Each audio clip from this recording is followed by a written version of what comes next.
എടാ വിജി സീനുണ്ട്. അജി ഞാൻ വല്ല തെറിയും പറയും കേട്ടോ, നീ കാര്യം പറഞ്ഞേ.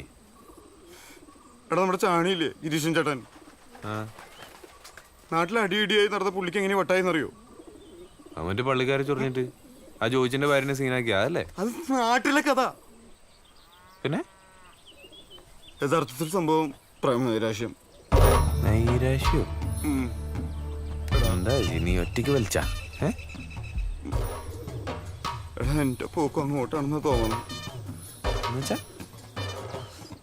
കാവ്യയുടെ കാര്യം ഇത്തിരി സീരിയസാ. എന്ത് സീരിയസ് ആണെന്ന് തെളിച്ച് പറയണ്ട അജി, എന്നോടല്ലേ? അവളിനി അവിടെ നിർത്താൻ പറ്റില്ല. എന്താ? അവളുടെ വീട്ടുകാർക്ക് ഒരു ചൊവ്വനോട് ഇൻട്രസ്റ്റ് ഇല്ലെന്ന്. ഓ, അതായത് ഞാൻ അവർക്ക് ഓക്കെ അല്ലെന്ന്. മഞ്ഞ ആയതുകൊണ്ട് വീട്ടിൽ മുരുകാച്ചി പോലും വെക്കാത്ത ടീമാ. അല്ല അതുകൊണ്ട് അവളവിടെ നിന്ന് ചാടിക്കണം. ചാടിക്കണമെന്നോ? എന്റെ അജി ആദ്യം തന്നെ കയറി ചാടിക്കൊന്നും വേണ്ട. എന്തെങ്കിലും ഐഡിയ ഒക്കെ ഉപയോഗിച്ചൊന്ന് പ്രയോഗിച്ച് നോക്കുക. അങ്ങനെയൊക്കെ അല്ലേ അപ്പൊ നമുക്ക് സാവകാശം കിട്ടുമല്ലോ. അതൊക്കെ ഒരുപാട് നമ്മൾ കഴിഞ്ഞതാ. നീ ഒരു കാര്യം എടാ, നിങ്ങളൊരു 3-4 പ്രാവശ്യം സെക്സ് ചെയ്തിട്ടുണ്ടെന്ന് അവളുടെ അടുത്ത് വീട്ടിൽ പറയാൻ പറ. 3-4 തവണയൊന്നുമില്ല, ഒരൊറ്റ തവണ.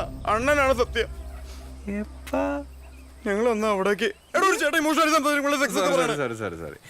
നീ ഒന്ന് വീട്ടിൽ പറയാൻ പറ. അതുകൊണ്ട് വേറെ ആരും സെറ്റ് ആവൂല ഇങ്ങനെയാണ് എന്നൊക്കെ അതൊക്കെ പറഞ്ഞതോ പറഞ്ഞ. എന്നിട്ട് അത് ഞാനും അയാളും തമ്മില് ലൈംഗിക ബന്ധത്തിലൊക്കെ. അതാണോ? അതൊന്നും സാരമില്ല, അതൊന്ന് കുളിച്ചാ മാറിക്കോളൂ. വെറുതെ എന്തിനാ നീ നിന്റെ ജീവിതം നശിപ്പിക്കുന്നേ? വാ എണീറ്റേ. കുളിച്ച സെക്സ് പോവോ? എന്ത് ഫാമിലിയാടാ.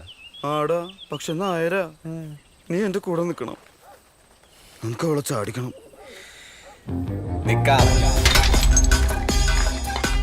എടാ പക്ഷെ ഒരു സാവകാശമൊക്കെ വേണ്ടേ? നമുക്ക് എന്തെങ്കിലും പരിപാടികളൊക്കെ പ്ലാൻ ചെയ്യണ്ടേ? ഞാൻ സംസാരിക്കണം ചേട്ടൻ വാ, നീ കല്യാണം നടത്തി തരാം. അണ്ണനെയും കൂടെ പോകാം.